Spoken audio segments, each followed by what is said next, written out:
Welcome to This Explainer. Today, we're taking a truly epic, timeless historical showdown and flipping it into a practical modern-day battle plan. I mean, just imagine staring down a literal giant. Picture this massive warrior, and he's just loudly mocking you, telling you that you're literally about to become his morning snack. Sounds absolutely terrifying, right? But what if I told you a young boy walked right up to that giant without any heavy armor, armed with nothing but a slingshot and his faith, and actually pulled off the win?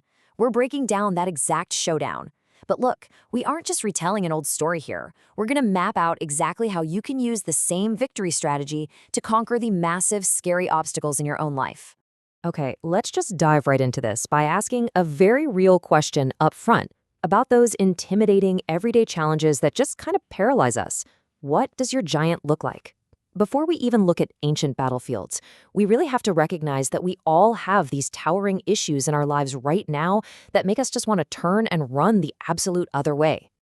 To give this a bit of modern context, let's look at the narrative we're analyzing today.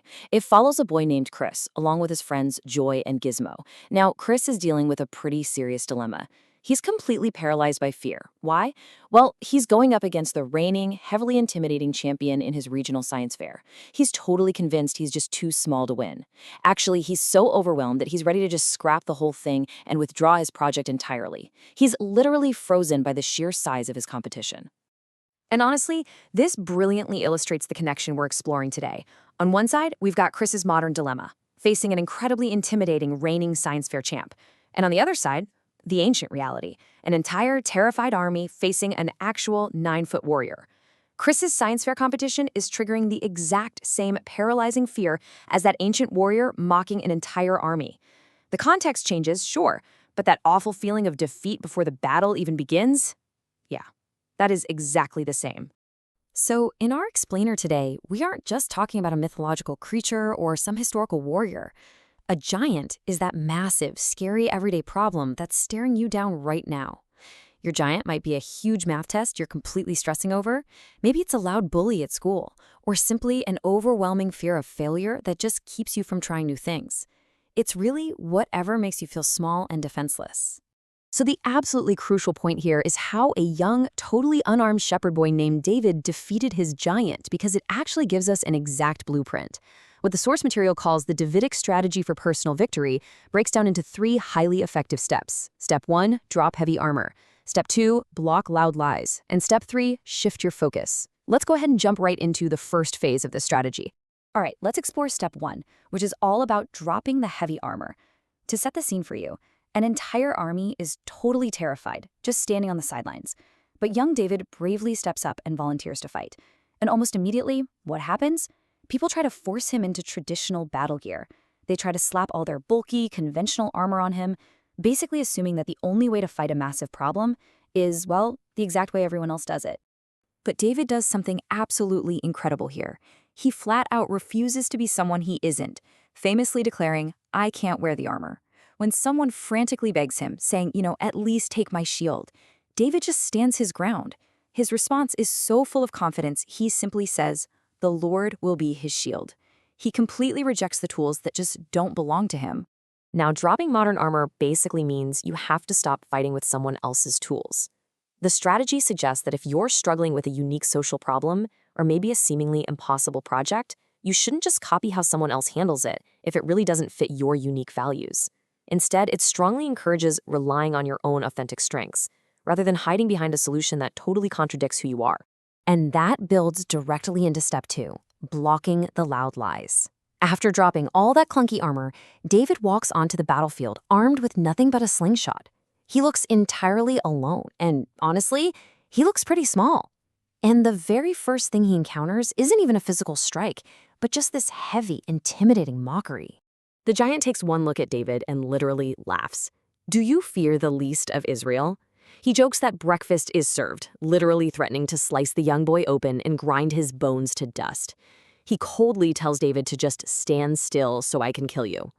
The whole strategy of the giant here is to defeat David with fear before the fight even officially begins. And, just like Goliath, Your everyday problems are going to use that exact same tactic. Your giant might not be a literal 9-foot warrior shouting across a valley, but a giant fear will whisper directly into your mind that you're too weak, that you're way too small, and that you are guaranteed to fail. Step 2 is all about recognizing these for what they are, nothing more than intimidation tactics, and actively learning to block out those really loud lies. But how do you actually block out something that's so loud and overwhelming?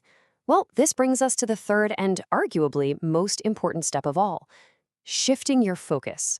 You simply cannot defeat the giant if all you do is stare at how impossibly big it is.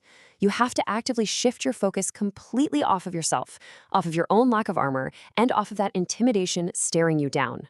Notice exactly how David achieves this focus shift. When he's faced with these completely brutal threats, David doesn't yell back about his own physical strength or brag about how good he is with a slingshot. Instead, he boldly shouts, "The battle is the Lord's. I come to you in the name of the Lord of hosts." He looks right past the terrifying sword and the spear and confidently declares that he isn't fighting this alone. And he doesn't stop there. When Goliath continues to mock him and actively insults his faith, David immediately fires back with this absolute, unshakable confidence. My God is not weak. It's just such a profound moment. He uses his own voice to loudly and clearly define the reality of the situation, effectively shrinking the giant down by magnifying his God.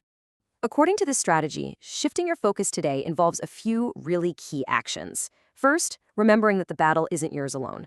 Second, if you're dealing with overwhelming anxiety, a bully, or just a situation that feels totally impossible, the method advises speaking truth over it. Basically, don't stay silent. Use your voice. And third, declaring out loud, just as David did, that the battle belongs to a higher power. This completely shifts your posture from defensive fear straight into offensive faith. There's just this incredible contrast here between the giant's threat and the ultimate reality.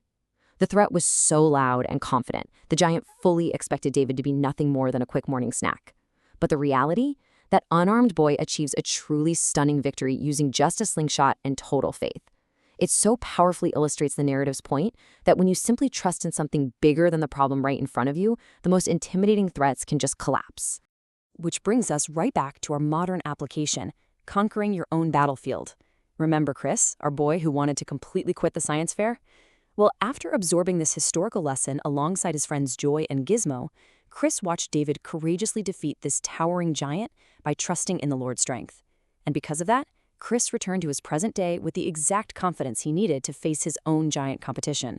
He didn't run. He stood his absolute ground. And the main takeaway here is that just like Chris, you can absolutely apply this methodology in your daily life. Facing giants is never easy. It's scary and it's loud. But by dropping the heavy armor of other people's expectations, ignoring the insults and the lies whispering in your ear, and fully trusting that you aren't fighting alone, you're ready to take down literally anything standing in your way. So as we wrap up this explainer today, I really want to leave you with one final provocative thought. What giant will you face today? Take this historical strategy, step confidently onto your battlefield, and claim your personal victory.